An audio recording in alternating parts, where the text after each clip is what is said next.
Ahlan wa sahlan mpenzi mtazamaji, ikiwa imetimia mwendo wa saa 3:30 asubuhi majira ya Afrika Mashariki, karibuni nyote katika uwanja wa historia.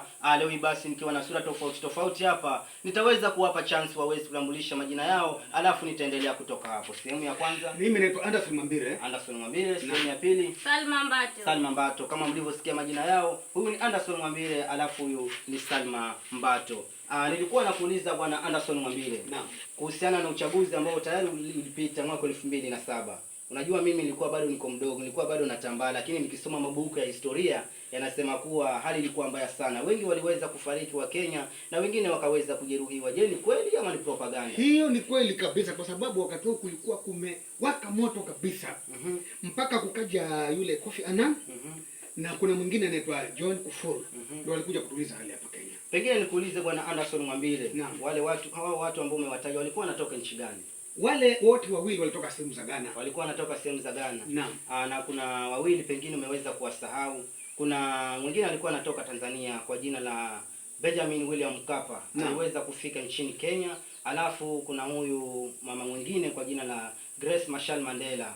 Mwaka wa 1986 Grace Machel Mandela, bwanake kwa jina la Samora Machel, alipoweza kufariki dunia kwa ajali ya ndege mwaka wa 1986, yule mama aliweza kuolewa tena na rais wa South Africa kwa jina la Nelson Rolihlahla Mandela.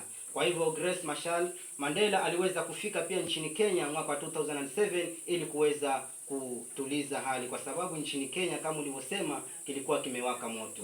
Kwa hivyo kwa jumla ambao waliweza kufika nchini Kenya ni hao wanne: Dr. Kofi Annan, John Kufuor, Benjamin William Mkapa, alafu na huyo Grace Machel Mandela ambaye alikuwa anatoka South Africa kwa sababu alikuwa ameolewa na Nelson Rolihlahla Mandela kule South Africa. Bwana Anderson Mwambire, nilikuwa na swali lingine nataka nikuulize. Kulingana na uchaguzi ambao unakuja mwaka 2027 ambao umebakisha tu mwaka tu tayari ujao, vipi unawaambiaje Wakenya wote? Mimi niwaambie Wakenya kuwe na amani. Kura zipigwe kwa amani sana. Tusikubali kabisa maisha ya Mkenya hata kama ni mmoja apoteze maisha. Hawezi kupoteza maisha. Kwa sababu unajua sehemu yoyote kukiwa na vurugu amani inakosekana na biashara zinakuwa chini. Sehemu ya pili kuna mwanadada kwa jina la Salma Mbato ambaye ameweza pia ataweza kutukariria shairi kuhusiana na uchaguzi ambao unakuja mwaka 2027. Karibu dada, uweze kutukariria hilo shairi ili tuweze kuona ujumbe ambao unapatikana ndani ya shairi hilo. Karibu sana. Enyi Wakenya wenzangu, uchaguzi ukifika, tujikanye na vurugu, usalama kujipea, tuijenge nchi yetu, maendeleo kujipa. Refa firimbi yako tu, usiharibu mpira. Usalama ni muhimu, mauko ni mbaya sana.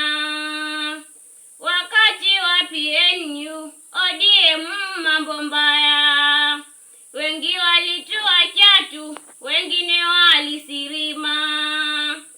Refa firimbi yako tu, usiharibu mpira.